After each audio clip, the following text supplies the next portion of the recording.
Bienvenidos y bienvenidas, queridas criaturas de la noche. Mi nombre es Lucila Castro Díaz. Soy escritora de novela negra, thriller de terror y misterio.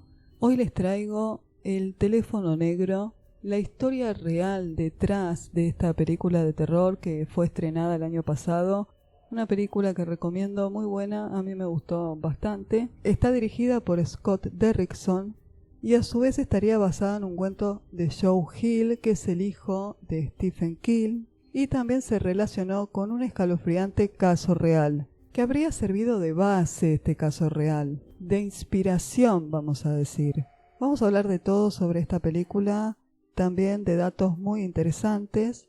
Hacía mucho que no traía un caso real en el que hayan basado algún libro o alguna película, y este me resultó muy interesante, muy escalofriante. Se trata del secuestro del niño Steven Steiner, un niño que fue capturado cuando volvía a su casa a camino de la escuela, en el 1972. Este caso, lamentablemente, a mí me recordó mucho a la historia de la verdadera Lolita, Florence Sally Horner. Por acá se los voy a estar dejando. Es como demasiado parecido al caso de Sally, pero con un niño. Esto fue lo que a mí más me impresionó, que hay tantas similitudes con el caso de Sally también, que tenía que traerlo sí o sí, porque el caso de Sally también es muy conmovedor, y se los sugiero que lo vean si no lo conocen. Esta trágica, triste y aterradora historia le encaja perfectamente bien, lamentablemente, el dicho de la realidad supera la ficción. Queda corto, diría yo, este dicho. Este caso comienza el 4 de diciembre de 1972, cuando Steven, de 7 años, fue secuestrado en Merced, California, por Kenneth Parnell, un hombre que ya tenía antecedentes de agredir sexualmente a un niño de 9 años, pero que su nombre lamentablemente no había sido registrado. Antes del secuestro de Steven, Kenneth Parnell conoce a Ervin Edward Murphy, un hombre de bajo coeficiente intelectual, algo que Kenneth Parnell no tenía, y se convierten en amigos. Esto fue mientras ambos estaban trabajando en un centro turístico en el Parque Nacional Yosemite. Kenneth, que era el inteligente, vamos a poner, cada vez que hable de uno les va a salir la foto y cuando hable del otro le va a salir la otra foto para que no se confunda quién era el que dominaba. Como te decía, Kenneth era más inteligente que Murphy y por supuesto logra manipularlo, ya que Murphy era descrito por quienes lo conocían como un hombre confiado, ingenuo, de una mente muy simple. Kenneth Parnell se hace pasar ante Murphy por un aspirante a pastor evangélico. Lo convence mediante esta religión para que lo ayude a secuestrar un niño, y su fin era poder criarlo en un trato de tipo religioso y salvar un alma. Esto fue lo que declaró Murphy ante la policía años después. Y así fue como Murphy, siguiendo las instrucciones al pie de la letra de Parnell, repartió folletos evangélicos a los niños que caminaban de la escuela a casa. Ese día, la tarde del 4 de diciembre de 1972, el niño de 7 años, Steven Steiner, fue abordado en su camino a casa por Murphy, que era el cómplice de Parnell. Le dijo al niño que era un representante de la iglesia y que estaba buscando donaciones. Le preguntó si su madre estaría dispuesta a donar algún artículo a la iglesia, lo que fuera. Por supuesto, Steven, sin sospechar nada, respondió que sí, que quizás su madre tenía algo que donarles. Murphy le preguntó a Steven dónde vivía. El niño le respondió que a pocas cuadras. Entonces Murphy le ofrece llevarlo a su casa. Steven estuvo de acuerdo. Fue cuando aparece en la esquina un automóvil muy grande que era conducido por Kenneth Parnell, quien le había pedido a Murphy que secuestrara a un niño por él. Se detuvo ante ellos y Steven y Murphy subieron al auto. Steven subió sin ningún problema, no lo forzaron a subir porque confió porque eran miembros de una iglesia evangélica. Entonces Parnell comenzó a conducir. Steven sintió miedo porque siguieron de largo cuando pasaron por su casa. Ahí comenzó a darse cuenta que algo no estaba bien. Parnell condujo hasta las cercanías del Valle Catis, lo llevó a su cabaña, una cabaña que era de su propiedad. Lo que Steven no se dio cuenta y no sabía, porque era un niño muy chico, es que la cabaña de Parnell estaba ubicada a unos cientos de metros de la casa de su abuelo materno. Por supuesto, Murphy se fue y Kenneth Parnell abusó del niño. La primera noche lo mantuvo encerrado y abusó de él durante 13 días. Steven ni siquiera podía ver la luz del sol, estaba completamente encerrado. Hasta el 17 de diciembre de 1972, después de que Steven le dijera a Kenneth Parnell muchas veces durante la primera semana que quería regresar a su casa e irse con su mamá, Parnell le termina diciendo a Steven que le habían otorgado su custodia legal, porque sus padres no podían permitirse tener tantos hijos, y que ya no lo querían. Steven tenía 2 hermanas y un hermano mayor, y un cuarto hijo les molestaba. Esto fue lo que le dice el abusador al niño. Incluso le cambió el nombre. Comenzó a decirle Dennis Gregory Parnell. Conservó su segundo nombre real, que era Gregory, y la fecha de nacimiento, y así lo inscribió en varias escuelas los años siguientes. El niño verdaderamente creyó que habían otorgado su custodia. Entonces no dijo nada en las escuelas. No dijo que Parnell no era su padre real, sino su secuestrador. Nadie sospechaba nada de que en realidad se llamaba Steven y que había sido secuestrado cuando tenía 7 años. Es más, una amiga de la escuela, 20 años después, recordó que conocía a Steven, pero que su nombre era Dennis. Dijo sobre él que tenía una gran personalidad, era valiente, se notaba que quería jugar y estar con otros niños, quería ser normal. Se mudaron con bastante frecuencia, siempre por California, viviendo en lugares como Santa Rosa, entre otros. Kenneth Parnell le permitió a Steven que comenzara a beber a una edad muy corta y lo dejaba entrar y salir de la casa cuando él quisiera.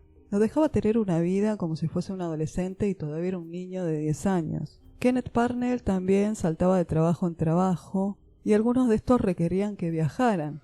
Y dejaba a Steven, aunque no lo crean, sin vigilancia, pero él no escapaba. Estaba muy sometido y muy creído de que este hombre tenía su custodia. Después de adulto, Steven comentaría que podría haber usado fácilmente estas ausencias como oportunidades para huir, pero debido a su corta edad, ignoraba cómo pedir ayuda y a su vez estaba convencido y creído de que este hombre tenía su custodia. Aparte, por supuesto, todas las barbaridades que le había dicho. Durante un periodo de 18 meses, una mujer llamada Bárbara Matías vivió con Parnell y con Steven. Según Steven, Bárbara, junto con Parnell, lo abusaron en 9 ocasiones distintas, cuando él tenía 9 años. En el 1975, siguiendo las instrucciones de Parnell, Bárbara intentó atraer a otro niño que estaba en el club de Santa Rosa, así como lo habían atraído a Steven, hacia el coche de Parnell. Pero ese intento por suerte no tuvo éxito. Bárbara afirmó más tarde que ignoraba por completo que Dennis estaba secuestrado desde los 7 años. Durante los siguientes 8 años, Kenneth Parnell se instaló con Steven en la población de Mendocino, en el mismo estado, y decía que era su hijo a todos. Lo llamaba Dennis. Nadie sospechaba que en realidad este niño había sido secuestrado cuando tenía 7 años y que este hombre abusaba de él con frecuencia. Aunque Steven tuvo muchas oportunidades de escapar, nunca lo hizo por las mentiras de su secuestrador, aunque, según declaró él mismo, miraba los periódicos para saber si su familia aún lo estaba buscando. Steven dijo en varias entrevistas lo que pensaba cuando era niño. Se preguntaba cosas como ¿dónde están mis padres? ¿Todavía me querrán? Y comenzó a preguntarse también si en verdad lo querían, ¿por qué habían cedido la custodia de él a este hombre abusador que lo maltrataba mucho? A medida que crecía, Kenneth Parnell empezó a perder el interés en Steven, sobre todo porque había entrado en la pubertad y ya no podía dominarlo tanto. Kenneth Parnell entonces empezó a buscar a un niño más pequeño para secuestrar. Intentó utilizar a Steven para intentar secuestrar a niños en varias ocasiones. Todos los intentos de secuestro fracasaron, y esto causó que Kenneth Parnell creyera que Steven carecía de habilidades para ser su cómplice. Luego Steven reveló más tarde que había saboteado intencionalmente todos estos secuestros fallidos, porque no quería que otros niños sufrieran lo mismo que él estaba sufriendo desde los 7 años. Hasta que el 14 de febrero de 1980, Parnell y otro amigo, un amigo adolescente de Steven, llamado Randall, Parnell había convencido a Randall Purman, de 14 años. Lo convenció para secuestrar a un niño ofreciéndole $50, marihuana y alcohol. Lo que Randall debía hacer era atraer a un niño de 5 años hacia su automóvil. Secuestraron a un niño de 5 años, llamado Timothy White. Durante 2 semanas, Steven vio cómo Timothy sufría por la separación de su familia, y entonces tomó el asunto en sus propias manos. Literalmente dijo que no iba a dejar que ese niño de 5 años pasara por lo que él había pasado. Entonces Steven decidió huir con el niño. Parnell también le dijo a Timothy que iba a ser su nuevo padre, porque sus padres ya no lo querían y le habían dado su custodia.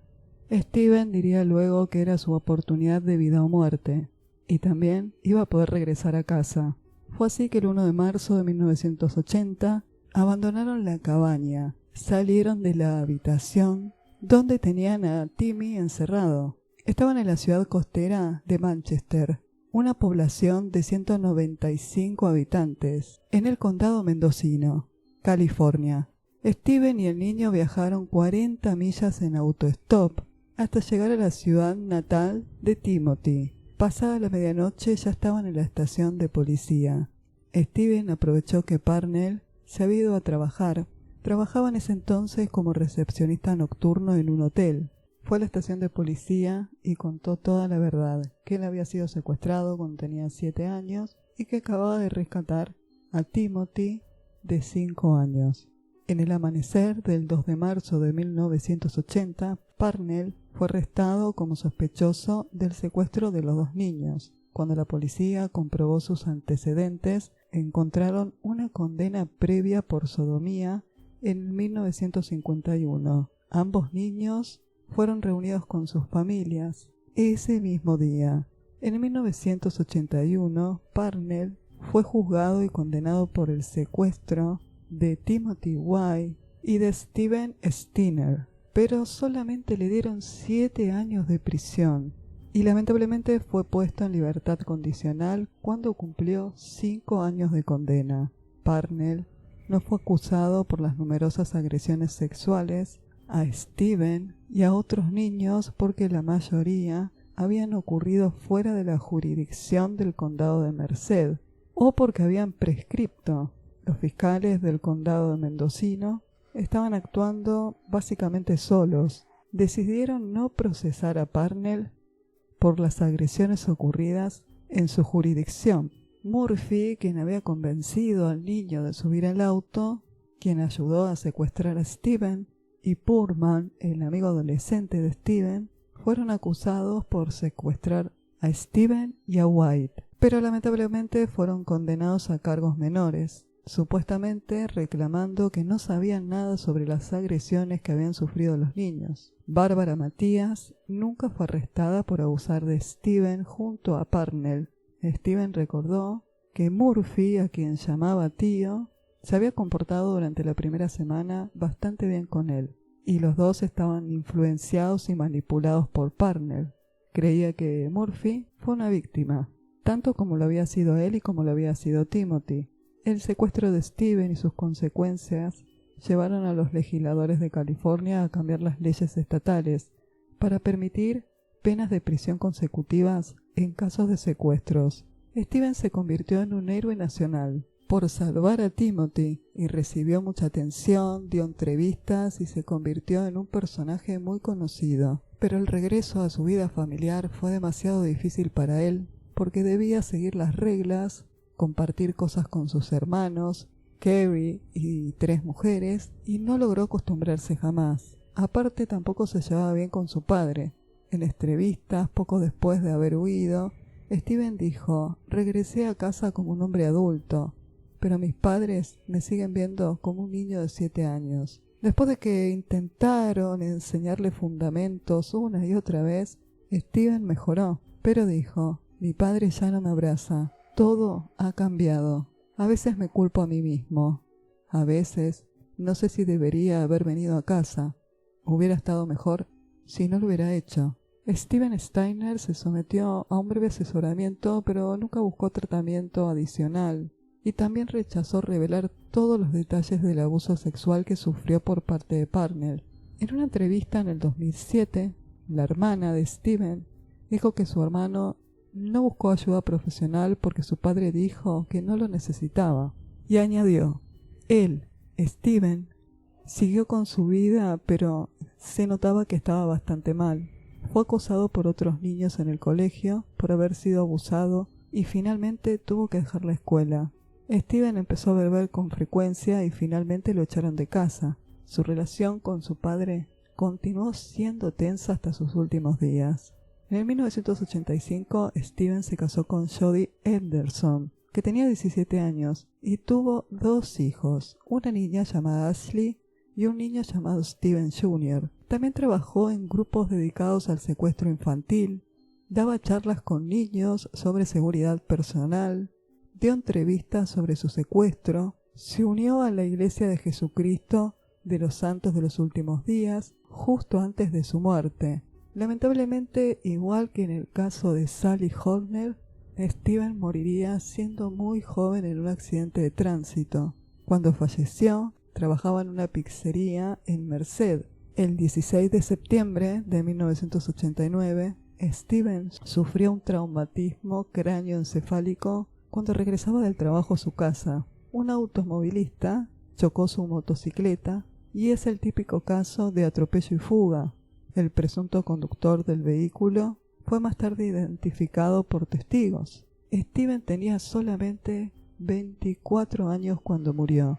500 personas asistieron a su funeral. Era muy querido y muy respetado por haber salvado al pequeño Timothy. Timothy White, de 14 años en ese momento, fue uno de los portadores de su féretro. Pero esta historia no termina acá. En el 2004, Kenneth Parnell, que tenía 72 años, fue condenado otra vez por tratar el año anterior de manipular a la hermana de su cuidadora para que le llevara un niño a cambio de $500. La mujer, consciente del pasado de Parnell, le informó por supuesto a la policía local. Timothy White entonces era un hombre adulto y fue citado para testificar en el juicio.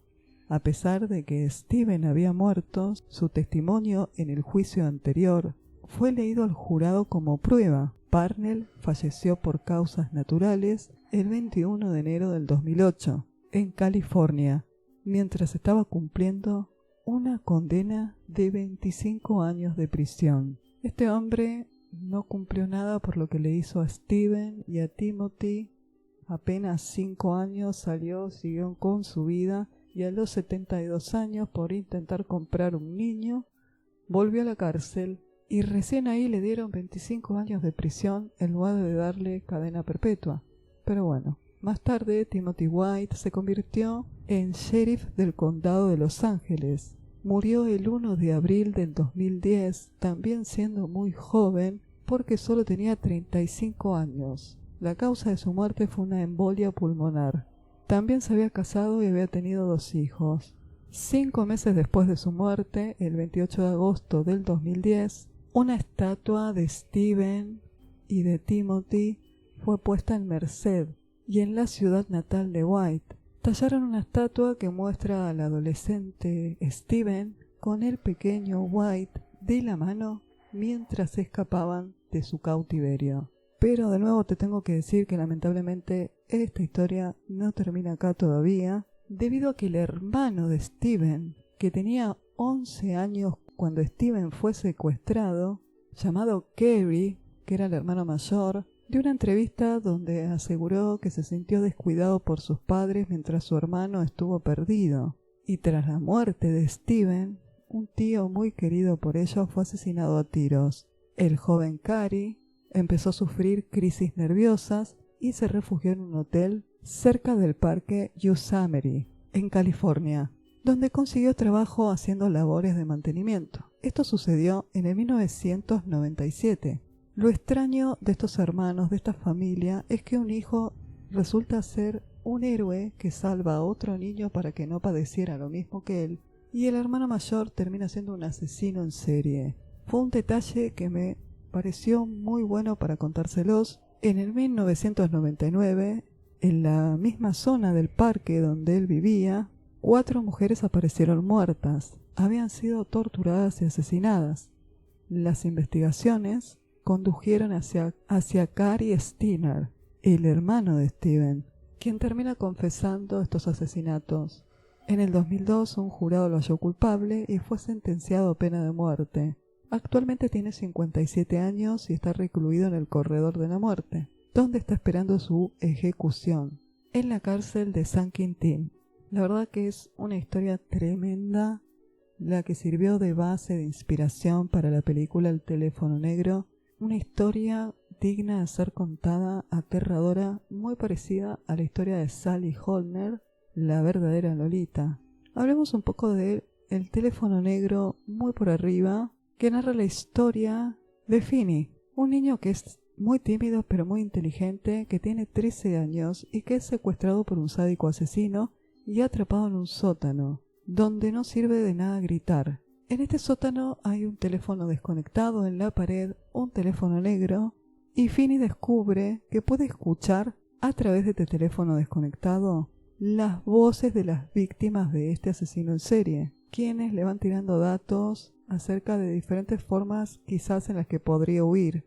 La dirección, como te contaba, es de Derrickson, y había leído esta historia en un libro de Joe Hill en el 2007, y esta historia del teléfono negro escrita por Hill, que es el hijo de Stephen King, le gustó mucho. ¿Y qué hizo? Combinó un cuento de asesinos en serie con una historia de fantasmas. Pero se tardó 10 años. 10 años más tarde de haber leído este cuento, el director le propuso llevarlo al cine y se inspiró del cuento de Joe Hill. Sumó varias cosas a la trama, como por ejemplo su propia experiencia en la escuela secundaria, eso no aparece en el cuento, y su entorno en el barrio de Denver, Colorado, de finales de los 70, ya que el propio director, Derrickson, contó que sufría acoso constante, acoso escolar. Recordó que un amigo suyo había sufrido demasiado abuso físico por parte de sus compañeros y reveló que con esta película trató de no ir demasiado lejos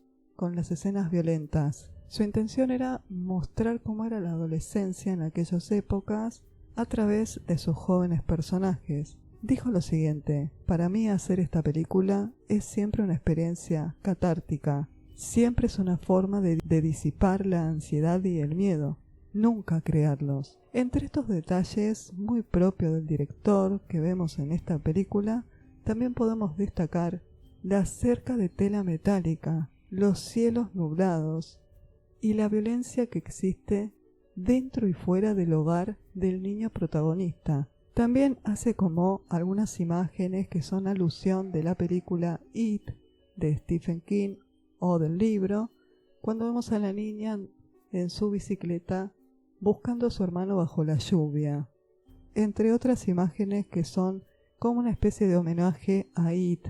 El cuento de Joe Hill estaba basado en un asesino en serie real que es John Wayne Gacy, Pogo el payaso, un asesino en serie súper famoso que asesinó a 33 jóvenes entre el 1960 y 1970.